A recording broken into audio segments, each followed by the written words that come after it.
परमेश्वर के वचन में इस समय हम जाएंगे थोड़ी देर के लिए। और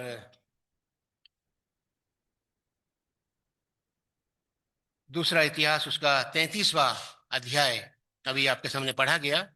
आपको याद होगा जब पिछली बार हम परमेश्वर के वचन से बातचीत कर रहे थे तो एक और यहूदा के राजा यहोशापात के बारे में हमने जिक्र किया था कि किस तरह से वो समस्या में पड़ा छोटी सी गलती के कारण, लेकिन परमेश्वर पर विश्वास करने के कारण उसने युद्ध पर विजय प्राप्त की। एक और मनशेशे नाम का राजा है, उसके बारे में आज हम डिस्कस करेंगे। लेकिन यदि हम पहला इतिहास और उसका 28वां अध्याय और उसका चौथा पद पढ़ते हैं, पहला इतिहास फर्स्ट क्रॉनिकल्स चैप्टर 28 वर्स 4 में दाऊद पूरी भरी सभा के सामने एक बात को डिक्लेयर करते हैं, एक बात को कहते हैं। वो कहते हैं कि तो भी इज़राइल के परमेश्वर यहोवा ने मेरे पिता के सारे घराने में से मुझी को चुन लिया है कि इज़राइल का राजा सदा बना रहूं। अर्थात उसने यहूदा के प्रधान होने के लिए और यहूदा के घराने में से मेरे पिता के घराने को चुन लिया और मेरे पिता के पुत्रों में से वह मुझको इज़राइल का राजा बनाने से प्रसन्न हुआ है। फॉर ही हैड चोजन जुडा टू बी द रूलर। अर्थात परमेश्वर ने जुडा को रूलर होने के लिए बनाया है और स्थापित किया है। और हम देखते हैं कि जब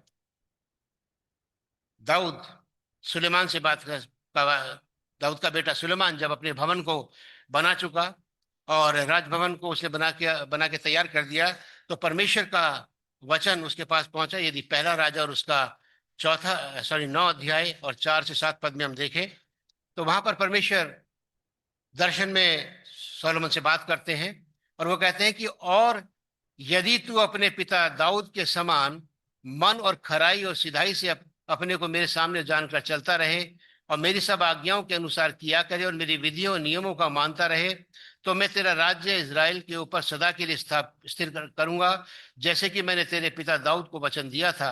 तेरे कुल में इज़राइल की गद्दी पर विराजमान वाले सदा बने रहेंगे। ये परमेश्वर का वचन था जो कि सुलेमान को परमेश्वर ने दर्शन देकर कहा।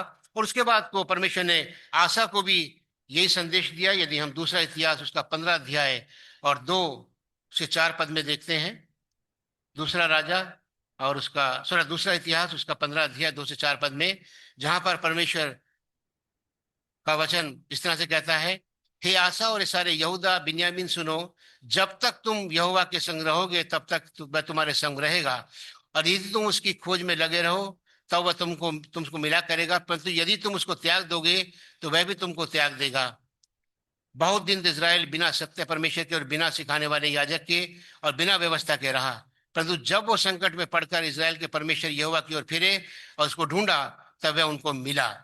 और इस तरह से हम देखते हैं कि यहूदा के द्वारा परमेश्वर के द्वारा किया गया वचन यहूदा के राजाओं के जीवन में पूरा हुआ। लेकिन साथ में परमेश्वर एक चेतावनी भी देते थे, जो यहोवा के विरुद्ध बलवा करेगा उसको कोई ना कोई अपना परिणाम भुगतना पड़ेगा। और मेरे मित्रों, हम जानते हैं कि यहूदा के जो 20 राजा हुए हैं उनमें से केवल 8 राजा के बारे में हम कह सकते हैं जो कि परमेश्वर के साथ चले, परमेश्वर के प्रति विश्वासी रहे और परमेश्वर की विशेष कृपा दृष्टि उन पर बनी रही। लेकिन ज्यादातर यहूदा के राजाओं ने परमेश्वर से विश्वासघात किया और परमेश्वर के क्रोध को दिलाया, उनका परिणाम भी उनको भुगतना पड़ा। आज हम मनशेशे की बात को देख रहे हैं। हम जानते हैं कि मनशेशे का जो पिता था हिजकिय्याह, उसके बारे में परमेश्वर के वचन में लिखा हुआ है कि बहुत अच्छा राजा था, परमेश्वर से डरने वाला था और परमेश्वर के द्वारा स्थापित नियमों विधियों का पालन करता रहा, परमेश्वर का फेवर उसको मिलता रहा। और यदि दूसरा राजा उसका 18 अध्याय में हम देखते हैं तो उसे लिखा हुआ है कि उसने अपने मूल पुरुष, जैसे सुलेमान को बोला गया था कि मूल पुरुष के समान काम करेगा आशीषित होगा, वैसे उसने अपने मूल पुरुष दाऊद के समान, जो यहोवा की दृष्टि में सही था, वो उसने तमाम कार्य किए और उसका जीवन परमेश्वर को ने आशीषों से भर दिया। उसे तमाम अपने राज्य में बुराइयों को दूर किया। लेकिन फिर जब हम मनशेशे के जीवन को हम देखते हैं तो मनशेशे के बारे में लिखा हुआ है दूसरा राजा 21 अध्याय 1 से 9 पद में कि जो दूसरा इतिहास उसमें में पढ़ते हैं कि मनुष्य ने तमाम वो घृणित काम किए जो कि परमेश्वर की दृष्टि में बुरे थे और अपने शासन काल में उसको बहुत ही भयंकर परिणाम भुगतना पड़ा। And he was called as worst king in Judah's history, सबसे खराब मनशेशे का शासन रहा है, और बिल्कुल अपने पिता के विपरीत चला और परमेश्वर से विश्वासघात किया। और यहाँ तक कि उसने सुलेमान के द्वारा जो हैकल बनाई गई थी उसको भी उसने अपवित्र कर दिया, अपने मूर्तियां उसमें स्थापित कर दी। मनुष्य आज जो हम इस बात को कर रहे हैं, पिछली बार हमने यहोशापात के बारे में देखा, तो हमने देखा था कि आजकल के हालात में अपने जीवन को हम अवलोकन करें अपने जीवन का। और क्योंकि ये परमेश्वर के वचन में इसीलिए वृत्तांत लिखे गए हैं ताकि हम उस काल के राजाओं के रूप में अपने आप को देखें और अपने जीवन में आत्मचिंतन हमें करने की आवश्यकता है कि मनुष्य की जो घटना बताई गई है, क्योंकि वो एक बड़ा पाप में लिप्त व्यक्ति था और घृणित से घृणित उसने पाप किया और ये पाप की पराकाष्ठा तक वो पहुंच गया। लेकिन साथ में जो हम विचार करेंगे कि परमेश्वर की अनुग्रह की प्रकाष्ठा को भी हम देखेंगे। एक बहुत ही घृणित व्यक्ति के जीवन में परमेश्वर का अनुग्रह किस प्रकार से हुआ, वो एक अनूठी मिसाल मनुष्य के जीवन में मिलती है। पहली चीज हम देखते हैं कि मनुष्य की जो पाप की प्रकाष्ठा थी वो क्या थी। हाइट ऑफ जो उसके गंदे उसने काम किए थे, सिन जो काम किए थे, हम देखें कि वो काम उसने किए जो कि परमेश्वर को घृणा दिलाने वाले तमाम काम थे। बाल देवता और अशेरा की, जिसके उसके पिता ने जो मूर्तियां खत्म कर दी थी, उसने फिर से उनको स्थापित की, उन्हें पुनः स्थापित करवाया। उसने हिन्नोम वंशियों की तराई में अपने खुद के बेटों को देवता के सामने बलि चढ़ा दिया। और ये वो घृणित पाप था जिसके विषय में यिर्मयाह का जो 7वां अध्याय है यदि हम देखें, और वहां पर परमेश्वर के वचन बताता है, सॉरी 15वें अध्याय में वो कहता है कि इसके लिए मेरे सामने प्रार्थना, यहूदा की जो इसके राजा के जो है, मेरे लिए इससे प्रार्थना मत कर, क्योंकि इसने जो है बहुत ही घृणित काम किए हैं और इस पर मेरी दृष्टि में ये पापी ठहरा है। यदि हम उस वचन को पढ़ ले, 15 अध्याय में लिखा हुआ है, दूसरे दूसरे पद से यदि पढ़ेंगे हम, यदि वे तुझसे पूछे कि हम कहाँ से निकल जाएं तो कहना, यहोवा यूं कहता है, जो मरने वाले वह मरने को चले जाएं, जो तलवार से मरने वाले तलवार से मरने चले जाएं, अकाल से मरने वाले वह आकाश में मरने को चले जाएं, जो बंदी में मरने वाले बनने वाले हैं बंधुआई में चले जाएं। मैं उनके विरुद्ध 4 प्रकार के विनाश ठहराऊंगा, मार डालने के लिए तलवार, फाड़ डालने के लिए कुत्ते, नोच डालने के लिए आकाश के पक्षी और फाड़ खाने के लिए धरती के हिंसक जंतु। यहोवा की यह वाणी है। यह हिजकिय्याह के पुत्र यहूदा के राजा मनशेशे के उन कामों के कारण होगा जो उसने यरूशलेम में किए हैं, और मैं उन्हें ऐसा ही करूंगा कि वे पृथ्वी के राज्य राज्य में मारे मारे फिरें। यानी वो इतना घृणित काम उसने किए कि यिर्मयाह कहता है कि मैं उनके बारे में कुछ नहीं सुनूंगा, क्योंकि परमेश्वर इस प्रजा से मनशेशे के कामों के कारण नाराज है। और मेरे मित्रों, जब व्यवस्था की पुस्तक में यदि हम देखें 19वां अध्याय 31वें पद में, यह व्यवस्था का जानने वाला था, लेकिन व्यवस्था में लिखा था कि ना ओझाओं के ओर फिरना और ना भूत सिद्धियों के ओर फिरना, ना तुम उनके द्वारा अशुद्ध हो जाना।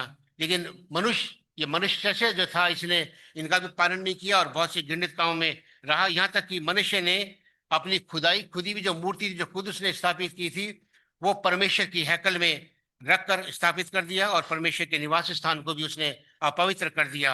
और न केवल खुद वो घृणित काम करता था, बल्कि परमेश्वर का वचन बताता है कि वो यहूदा के पूरे निवासियों को उसने और भी घृणित कामों करने के लिए भटका दिया। और मैं आमतौर पे मेरे मित्रों, ये एक संभावनाएं होती हैं कि जो एक स्पिरिचुअली स्ट्रांग व्यक्ति होते हैं, यदि वो एक वर्ल्डली जो स्पिरिचुअली कमजोर होते हैं उनके संपर्क में आते हैं, तो जो इस वर्ल्डली व्यक्ति होते हैं वो स्पिरिचुअली स्ट्रांग व्यक्ति को अपनी तरफ खींचने की कोशिश करते हैं। मुझे अपने जीवन की एक घटना याद आती है। मेरे पंजाब में एक बहुत डिस्टेंट रिलेटिव थे, और मुझे अपने बड़े भाई के साथ उसने कहा, मैं अचानक यहाँ पर आ गया दिल्ली में, उन्होंने कहा कि पटियाला आपको जाना है, उनसे मिलना मुझे एक बहुत जरूरी काम है। और मुझे जस्ट अपनी कंपनी के लिए ले गए कि कोई ना कोई उनके साथ होना चाहिए, और मैं वहाँ चला गया। और ऐसा था कि वापस लौट आएंगे, नाइट स्टे करने का कोई मौका नहीं था, ना कोई ऐसा हमारा इरादा था।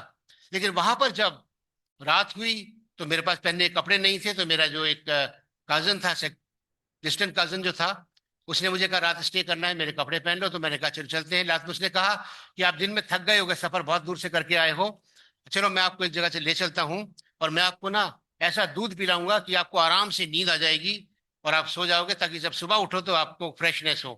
मुझे पता नहीं था, और मैं उसके साथ चला गया, और वहां पर एक ढाबा टाइप था, और उस ढाबे पे कई लोग बेंचेस पे बैठे थे और वो लोग दूध पी रहे थे। और उसने मुझे कहा, उस ढाबे वाले को बोला कि 2 गिलास जरा बढ़िया दूध दो और साथ में काजू भी देना। तो मैं सोचा था कि काजू इस ढाबे वाले के पास कहाँ से आया, लेकिन मुझे पता नहीं था। और उसने दिया, और सर में दो एक टैबलेट थी वो उसने मुझे दे दी। मुझे नहीं दी, एक उसको दे दी। उसने क्या करा, एक टैबलेट मुझे दी कि ये टैबलेट आप दूध के साथ खा लो, इससे बड़ी अच्छी आपको नींद आएगी। मुझे लगा कि कुछ ना कुछ प्रॉब्लम वाली बात है, ये अच्छी बात नहीं है, ये टैबलेट क्यों लेनी है मुझे, मुझे कोई थकावट नहीं है, कुछ नहीं है। उस समय मैं जवान था बिल्कुल, थकावट का मतलब ही नहीं था। मैंने जिद कहा कि मैंने कहा मुझे ये टैबलेट नहीं लेनी है। उसने कहा कोई बात नहीं काका, आधी ले लो, चलो कोई नहीं। और आधी तोड़कर उसने मुझे दी। मैंने कहा नहीं मैं नहीं लूंगा, मैंने मना कर दिया, मैं ये टैबलेट लूंगा, मैं दूध पी लेता हूँ, बाकी मैं नहीं लूंगा। फिर उसने मुझे क्या करा, 1/4 दे दी कि चलो इससे कुछ नहीं होगा, 1/4 तो ले लो। अब मैंने कहा जान इससे छूटेगी नहीं, कि मैंने बताया उसकी शर्ट मैंने पहनी हुई थी। और जैसे ही मैंने देखा कि वो ढाबे वाले की तरफ देख रहा है कि मैंने वो गोली शर्ट में डाल ली, वो नीचे गई, कहाँ गई मुझे पता नहीं है। और मैंने अजीब सा मुंह बनाया और मैं दूध पी गया। थोड़ी देर के बाद वो पूछता अच्छा लग रहा है, मैंने कहा हाँ बहुत अच्छा लग रहा है। और मैं घर आ गई। बाद में पता चला कि वो टैबलेट जो थी वो मैंड्रिक्स की टैबलेट थी।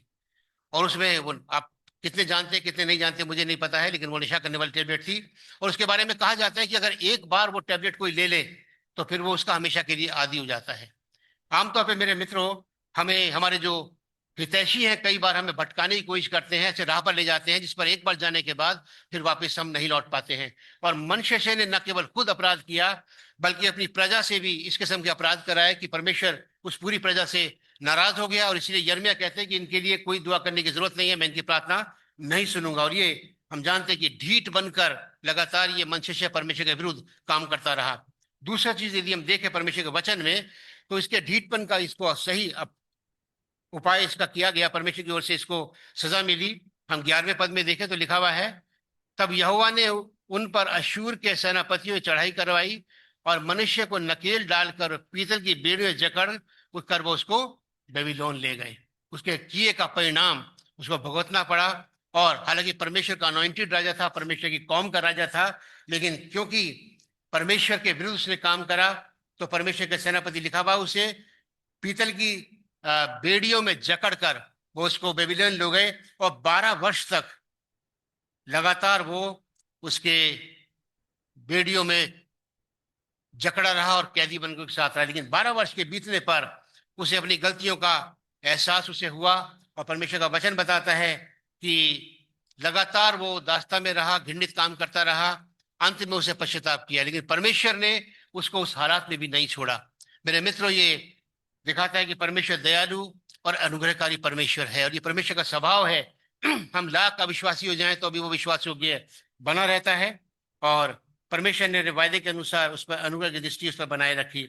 मने यदि हम 12-13 पद देखें तो वहां लिखा हुआ है, तब संकट में पड़कर वह अपने परमेश्वर यहोवा को मानने लगा, और अपने पूर्वजों के परमेश्वर के सामने बहुत दीन हुआ और उससे प्रार्थना की। तब उससे प्रसन्न होकर उसकी विनती सुनी और उसको यरूशलेम पहुंचाकर उसका राज्य लौटा दिया। तब मनुष्य को निश्चय हो गया कि यहोवा ही परमेश्वर है। कैसा दयालु और अनुग्रह है। यहाँ पर हम परमेश्वर के, मैंने कहा था कि सिंह की प्रकाष्ठा को देखें और परमेश्वर की अनुग्रह की प्रकाष्ठा को देखें, कि घृणित से घृणित काम करने के बाद भी परमेश्वर की अनुग्रह की दृष्टि उस पर बनी रही।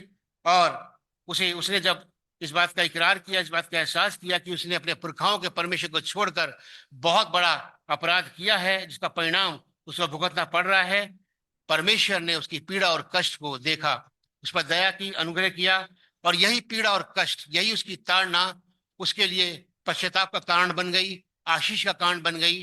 और परमेश्वर का वचन बताता है कि परमेश्वर ने उसके सारे घमंड को तोड़ डाला, ताकि वो परमेश्वर की सामर्थ को देखे और अंत में परमेश्वर पर विश्वास करे। क्योंकि मनुष्य जो था अपने पद के घमंड में चूर हो गया था, लेकिन जब उसने अपने आप को दीन और नम्र बनाया और परमेश्वर की सामर्थ को पहचान लिया, परमेश्वर के अनुग्रह की प्रकाष्ठा को देखे, और देखे कि परमेश्वर ने उस पर दया की।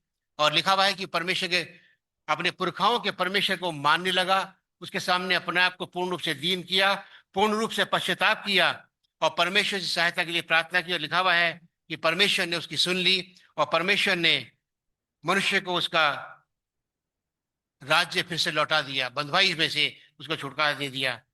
प्रियो, मैं बार बार इस बात का जिक्र कर रहा हूं कि मनुष्य के जीवन में जहां हम एक सिन की हाइट को देखते हैं, सिन की प्रकाष्ठा को देखते हैं, वहीं पर परमेश्वर के अनुग्रह की प्रकाष्ठा को भी हम देखते हैं, कि परमेश्वर ने ऐसे अधर्मी राजा को, जो न केवल खुद अधर्म के काम करता था वरन पूरी राज्य में उसने अधर्म के कामों को बढ़ावा दिया, परमेश्वर ने उसकी पश्चाताप करने पर उसकी बात को सुना और उसको वापस अपने देश लौटा दिया। जी हाँ, 13 पद बताता है कि उसे निश्चय हो गया कि अगर कोई उसका बचाने वाला है तो केवल परमेश्वर है, और परमेश्वर ने मनुष्य के अपराधों को क्षमा करके उसको एक और अवसर दिया कि वो अपनी गलती को सुधार ले। जी हाँ, भजन संहिता 32 आपने अभी पढ़ा। परमेश्वर का वचन बताता है कि जब मैंने अपना पाप तुझ पर प्रकट किया और कहा मैं और अपना अधर्म ना छिपाया और कहा मैं यहोवा के सामने अपने अपराधों को मान लूंगा, तब तूने मेरे अधर्म और पाप को क्षमा कर दिया। और मेरे मित्रों, परमेश्वर हमारा इंतजार करता है ऐसे काम के लिए कि जब अपने मुंह से हम अंगीकार करें अपने अपराधों को और मान लें, और तब परमेश्वर हमारे अपराधों को क्षमा करता है, और तब परमेश्वर अपना अनुग्रह हम पर बना रखता है। और यहाँ पर केवल हम उसकी ग्रेस ऑफ गॉड नहीं देखते हैं, बल्कि मनुष्य के जीवन में जो परिवर्तन हुआ उसकी प्रकाष्ठा को हम देखें। केवल उसने पश्चाताप नहीं किया, लेकिन अपनी भूल का सुधार किया। 14 से 17 आयत में लिखा हुआ है, यहाँ पर लिखा हुआ है 14-17 आयत में, यदि आप देखें कि उसने सब अपनी जितनी भी उसने गलत काम किए थे उसको उसने दूर कर दिया। पराये देवताओं को, यहोवा के भवन की मूर्ति को, जितनी सी वेदियां बनाई थी सब उसने तोड़ डाला और केवल परमेश्वर के उपासना का प्रचार किया। अपनी गलतियों का एहसास किया मेरे मित्रों, और जो उसने काम गलत किए थे उसको बिल्कुल उलट दिया, अर्थात पश्चाताप पूर्ण रूप से और पूर्ण मन से किया, अपनी गलतियों को सुधारा और अपने जीवन से सभी बुराइयों को दूर किया और अपनी भूल का सुधार किया। और यहां तक कि जो गलती प्रजा के विरुद्ध की थी उसने प्रजा के विरुद्ध भी अब बता दिया, प्रचार कर दिया कि केवल अगर मेरे राज्य में आराधना होगी तो केवल मेरे पुरखाओं के परमेश्वर यहोवा की उपासना होगी, और क्योंकि यहोवा ही वास्तविक परमेश्वर है।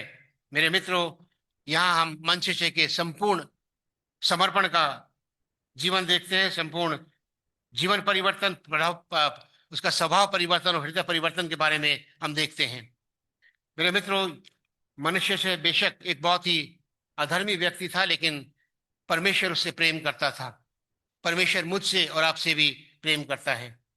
परमेश्वर ने जब हमको ये शरीर दिया तो परमेश्वर ने हमारे अंदर एक अंतरात्मा दी गई, और जिसको हम साधारण भाषा में कॉन्शियस बोलते हैं, विवेक जिसको बोलते हैं। हाँ, यहाँ पर कंफ्यूज होने की जरूरत नहीं है, क्योंकि आत्मा और पवित्र आत्मा दो बिल्कुल अलग चीजें हैं।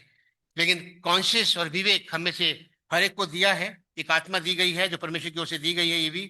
और अक्सर जब हम कोई भी गलत काम जीवन में करते हैं, कोई भी परमेश्वर के विरुद्ध काम करते हैं, तो एक अंतरात्मा जो हमारा विवेक हमको बताता है कि हम गलत काम कर रहे हैं, परमेश्वर के विरुद्ध हम युक्ति निकाल रहे हैं, परमेश्वर के विरुद्ध चल रहे हैं।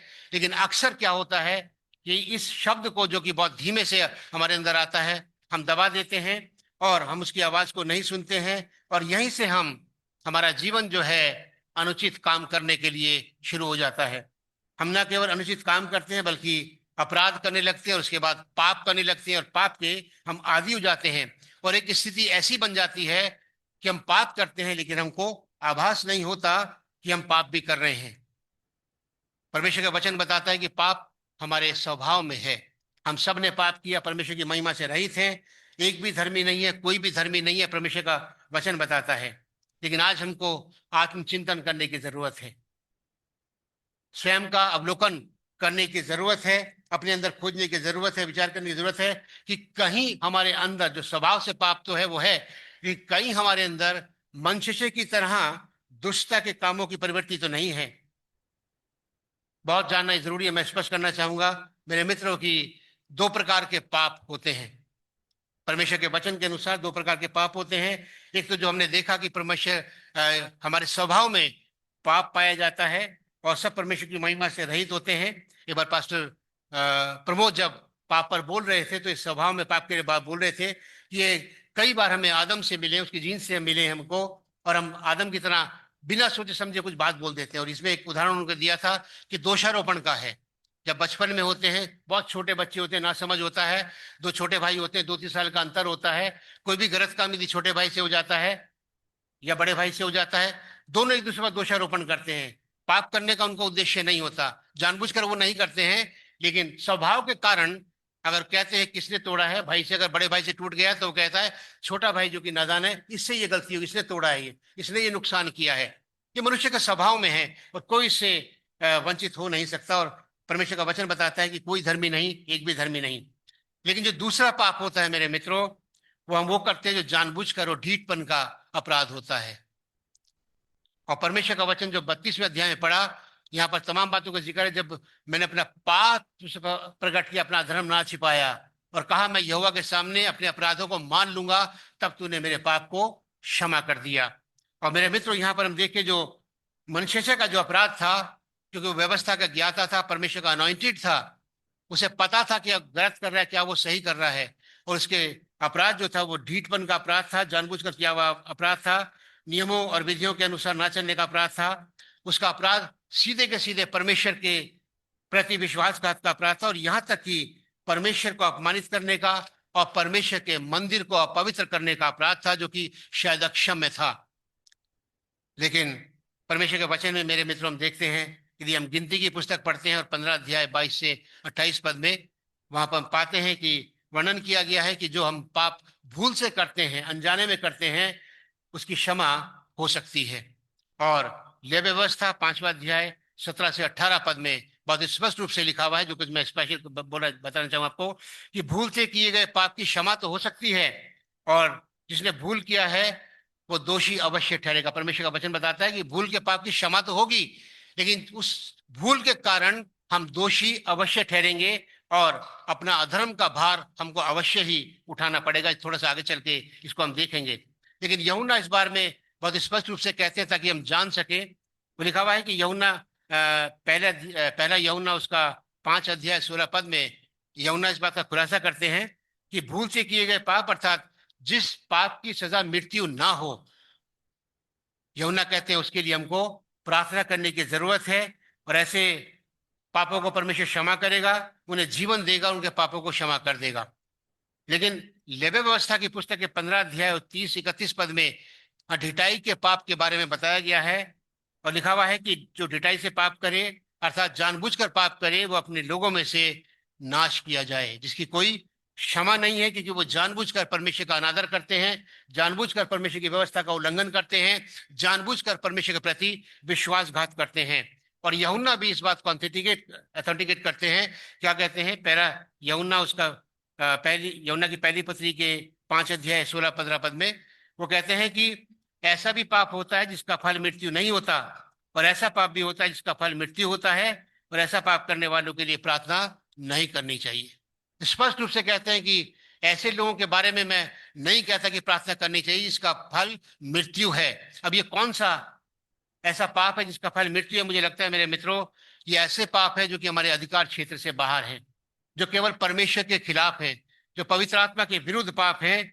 ऐसे पाप हैं जिनका फल मृत्यु है, और परमेश्वर का वचन बताता है, यूहन्ना कहता है कि ऐसे बारे में प्रार्थना करने का अधिकार हमारे पास नहीं है, क्योंकि ऐसे पाप साधारणतया परमेश्वर के विरुद्ध होते हैं, परमेश्वर के को बेइज्जत, परमेश्वर का अपमानित करने के अपराध होते हैं। जी हाँ, बेशक मनुष्य ने, मेरे पितरों, परमेश्वर के विरुद्ध पाप किया, और ताड़ना जब उसकी हुई, क्योंकि वो परमेश्वर का चुना हुआ था, तो उसने याद किया और रियलाइज करा कि उसने परमेश्वर के विरुद्ध पाप किया है, और जिसका परिणाम उसको भुगतना पड़ रहा है। और हम जानते हैं, जब वो उसने अपने आप को दीन किया, नम्र किया, अपने आप को बदल डाला, अपने जीवन की तमाम बुराइयों को दूर कर दिया, अपने राज्य की तमाम बुराइयों को दूर कर दिया, तो परमेश्वर ने न केवल उसको बेबीलोन की दास्ता से मुक्त कर दिया, बल्कि उसका राज्य भी उसको लौटा दिया। आज जब हम यहाँ परमेश्वर के भवन में बैठे हैं मेरे मित्रों, हमें अपने आप को जांचने और परखने की जरूरत है, एहसास करने की जरूरत है।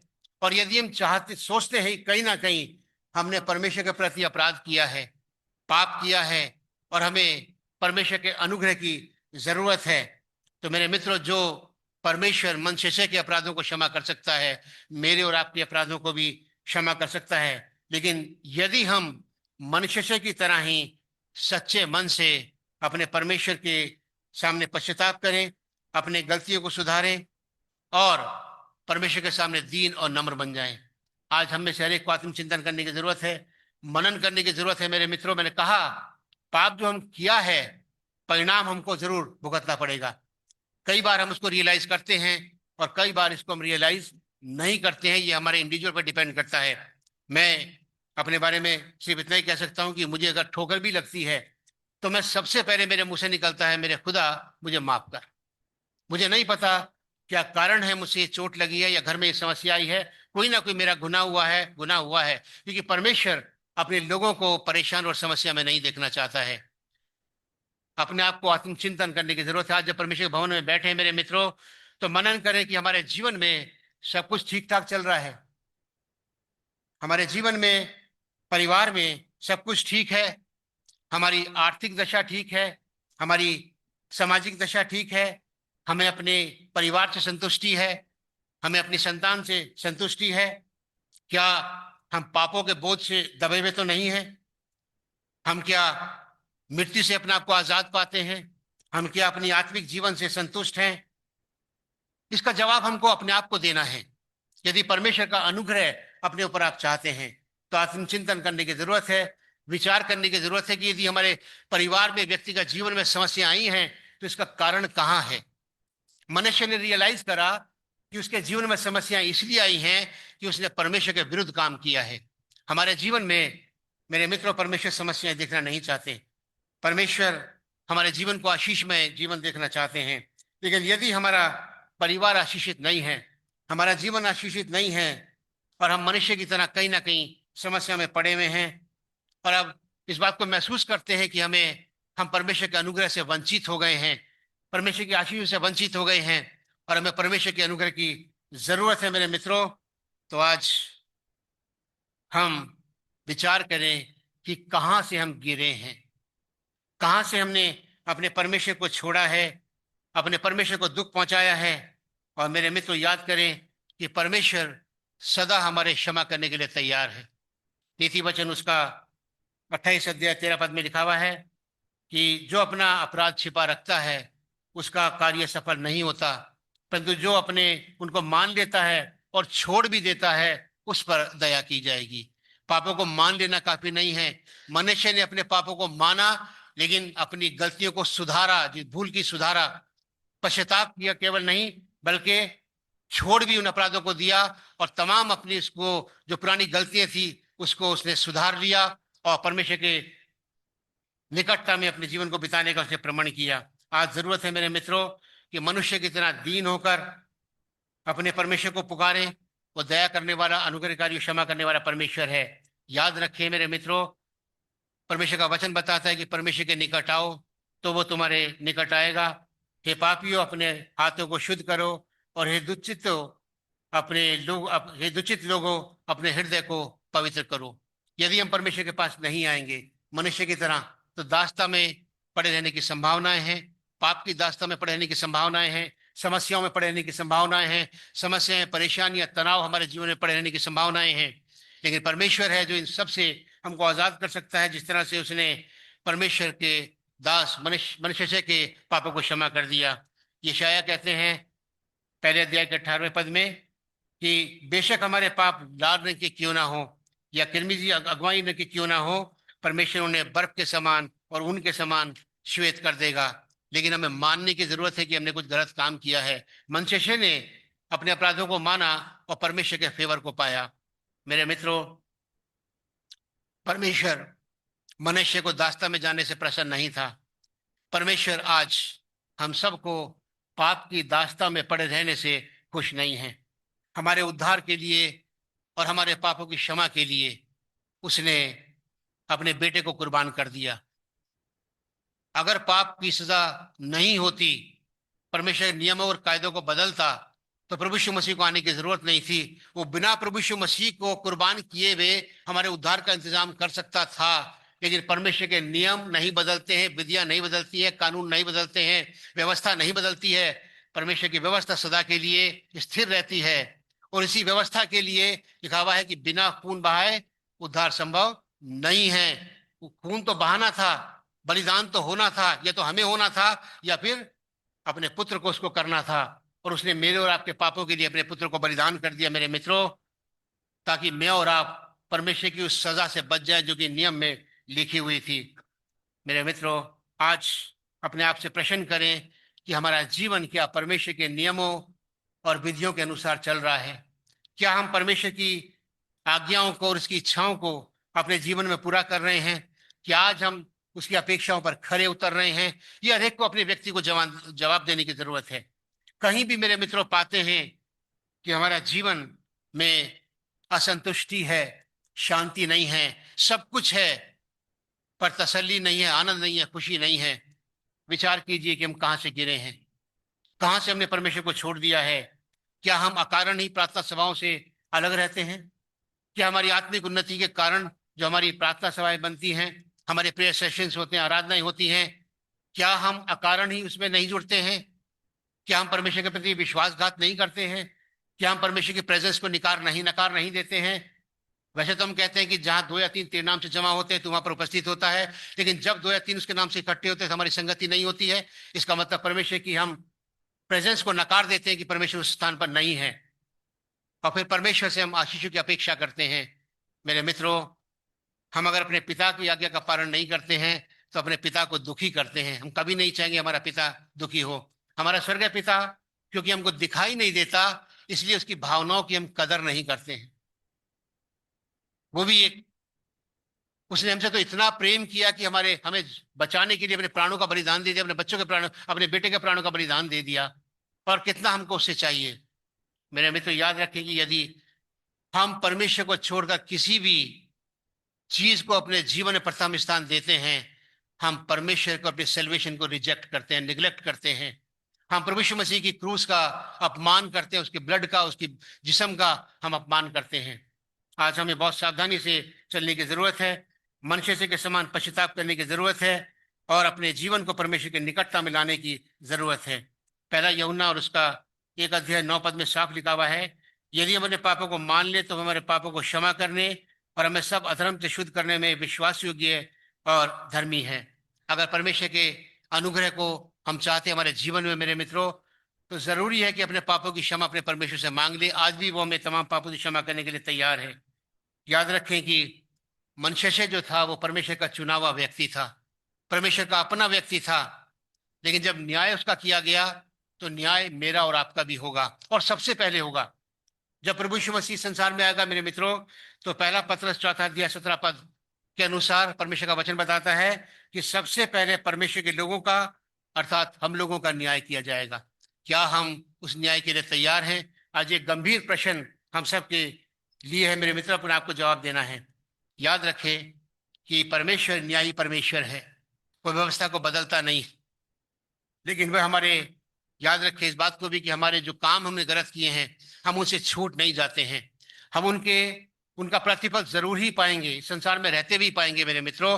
तो ये जरूरी है कि जब उसका प्रतिफल पाए उससे पहले अपने अपराधों और पापों को से तौबा कर लें, माफी मांगे, ताकि हमारे गुनाह माफ किए जाएं। और परमेश्वर का वचन बताता है कि धर्मी जन ही कठिनता से उद्धार पाएगा। तो जो परमेश्वर को नहीं मानते उसका क्या कारण होगा? यदि 20वें पद को आप देखें, बहुत स्पष्ट इस बात से हो जाता है। 20वें पद में लिखा हुआ है, और ये साधारण पद नहीं है, 20वां पद बहुत इंपॉर्टेंट पद मेरे और आपके जीवन के लिए है। लिखा हुआ है कि अंत में मनुष्य को माफ कर दिया, उसका राज्य उसको लौटा दिया, सब कुछ कर दिया, परमेश्वर ने क्षमा कर दिया। लेकिन क्या हुआ? अंत में मनुष्य से अपने पुरखाओं के संग सो गया, और उसे उसी के घर में मिट्टी दी गई, और उसका पुत्र अम्मोन उसके स्थान पर राज्य करने लगा। मेरे मित्रों, कहने के लिए आयत बड़ी साधारण लगती है, यदि आप परंपरा देखें तो यहूदा के जितने राजा थे आमतौर पर उनको सिटी ऑफ डेविड में, शाही कब्रों में उनको दफनाया जाता था। अलग से कब्रगाह थी, लेकिन मनुष्य से और उसके पुत्र अम्मोन को जो उसकी शाम चला, परमेश्वर का वचन बताता है कि उनके महल में उनको दफनाया गया, अर्थात उस आशीष से वो वंचित हो गए। मैंने कहा था कि हमें अपने किए का को भुगतना अवश्य पड़ेगा, और हमें अपराधों की क्षमा बेशक मिल जाए, अनंत जीवन बेशक प्राप्त हो जाए, लेकिन जो हमने यहाँ गुनाह किए हैं उसको यहीं हमको भुगतना पड़ेगा। इसलिए बहुत सावधानी से जीवन चलाने की जरूरत है मेरे मित्रों। मैं थोड़े से उदाहरण आपको दूंगा। परमेश्वर ने इजरायलियों को मिस्र की दास्ता से निकाला। आप याद कीजिए, परमेश्वर की चुनी हुई कौम है, परमेश्वर के चुने हुए लोग हैं। सबका खतना हुआ है व्यवस्था के विरुद्ध, व्यवस्था के अनुसार, अर्थात बैप्टाइज्ड, साथ में फंसा खाया। परमेश्वर का वचन बताता है, 1 कुरिन्थियों उसको 12 अध्याय 1 से 2 पद में, उन्होंने बपतिस्मा लिया,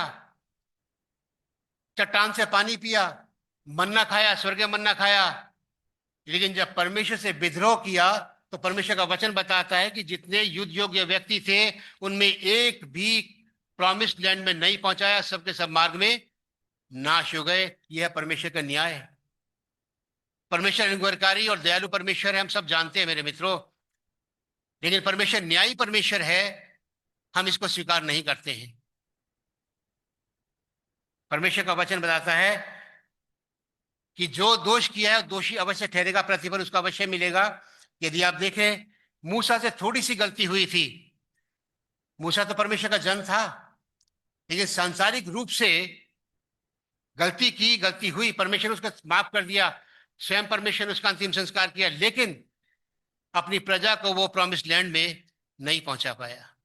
यही संसार में उसको मिल गया। बेशक स्वर्ग में उसका स्थान निश्चित है, इसमें कोई दो राय नहीं है।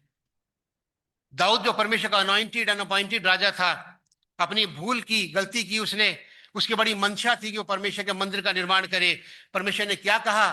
तू निर्माण नहीं करेगा क्योंकि तेरे हाथ खून से रंगे हैं, तूने गुनाह किया है, इसलिए तू, तेरी मंशा पूरी नहीं होगी, तुझे यही भुगतना पड़ेगा कि तू मंदिर नहीं बनवा पाएगा। मेरे मित्रों, याद रखें कि ये बहुत से ऐसे उदाहरण हैं जो परमेश्वर के वचन में मिलते हैं कि परमेश्वर ने अपने लोगों का भी नहीं छोड़ा, उनका भी न्याय किया गया। तो मैं और आप परमेश्वर के क्रोध से कहां बचेंगे? साफ लिखा हुआ है निर्गमन की पुस्तक के 34वें अध्याय के 6-7 पद में, परमेश्वर दयालु, अनुग्रहकारी, कोप करने में धीरजवंत, करुणा में, अधर्म और अपराध और पाप का क्षमा करने वाला है, परंतु वो दोषी को किसी प्रकार निर्दोष नहीं ठहराएगा। आत्मचिंतन करें। अगर हम सोच के बैठे हैं कि हमारे अपराध क्षमा हो गए, स्वर्ग में हमारी एंट्री हो गई, तो इस गलत फहमी को अपने दिल से निकाल दीजिए। आज यदि समस्या हमारे जीवन में है, याद करें हमसे कौन सी भूल हुई है। आर्थिक समस्या है, संतान की समस्या है, पारिवारिक समस्या है, कोई भी परेशानी है, याद कीजिए हम कहां से गिरे हैं। परमेश्वर जिसको प्रेम करता है उसकी ताड़ना देता है। यदि आपकी ताड़ना हो रही है तो ये परमेश्वर का प्रेम जानकर इसको ग्रहण करें। लेकिन परमेश्वर हमें पश्चाताप के मौके दे रहा है, सुधरने के मौके दे रहा है, ताकि हम परमेश्वर के प्रेम को पहचाने। मेरे मित्रों, एक छोटा सा मैं उदाहरण आपको दूंगा। किसी को बुरा लगे तो मुझे क्षमा कर देना। आप कोई व्यसन पाल लेते हैं, उदाहरण है केवल ये। सपोज आप स्मोक करते हैं, आपको स्मोकिंग की आदत है, आप स्मोक करते हैं, 5 साल, 6 साल, 10 साल के बाद आपको याद दिलाया जाता है कि ये गलत है, नुकसान होगा, आपका डॉक्टर आपको बताता है कि इससे नुकसान होगा, आप छोड़ देते हैं। लेकिन क्या आपके लंग्स ठीक हो जाएंगे उससे? नहीं होंगे। जो नुकसान हो चुका है वो हो चुका है, उसका परिणाम तो आपको भुगतना पड़ेगा, अब नहीं तो बुढ़ापे में। मेरा एक बहुत ही करीबी व्यक्ति था, उसको स्मोक करने की आदत थी, और आप यकीन नहीं करेंगे, परमेश्वर के भवन में खड़ा, परमेश्वर की उपस्थिति में खड़ा हूं, वो रो रो कर मुझसे एक बात कहता था, आप पादरी हो, अपने लोगों को बताओ कि स्मोकिंग ना करें। मेरे दोनों फेफड़े गल चुके हैं, मैं नहीं चाहता कि किसी और के फेफड़े गलें। ये कि ये हम सांसारिक बात कर रहे हैं, हम केवल अपने शरीर की बात कर रहे हैं, लेकिन मेरे मित्रों जो गंभीर बात है वो पाप के संबंध में है। ये तो शरीर की बात है,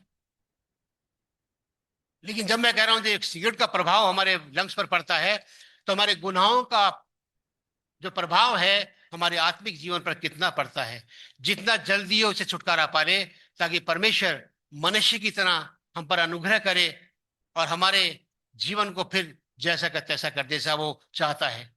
और ये जरूरी है मेरे मित्रों कि मनुष्य की तरह अपने अपराधों को मान ले, और न केवल मान ले बल्कि छोड़ दें, और न केवल छोड़ दें बल्कि रिपेयर करें, अपनी गलतियों को सुधार लें, जो भूल हुई हैं। परमेश्वर आज भी मुझे और आपको क्षमा करने के लिए तैयार है, आज भी मुझे अपनी मिरास में लेने के लिए तैयार है, आज भी वो हमें सबको अनंत जीवन देने का तैयार है।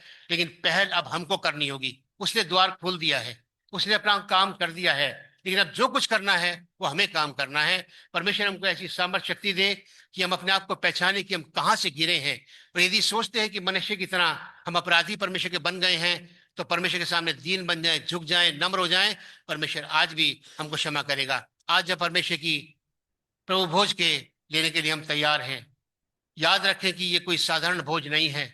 ये हमें याद दिलाता है कि हमारे आत्मिक जीवन को बचाने के लिए, हमारी आत्मा को बचाने के लिए, हमारे कष्टों को बचाने से हमको दूर करने के लिए परमेश्वर ने ऐसा इंतजाम किया कि अपने बेटे के बदन को तुड़वा दिया, अपने बेटे के लहू को बहा दिया, ताकि उसके मार कोड़े खाने से हम चंगे हो जाएं, और उसका लहू बहाने से हमारे पाप क्षमा किए जाएं, और हम अनंत जीवन में प्रवेश कर सकें।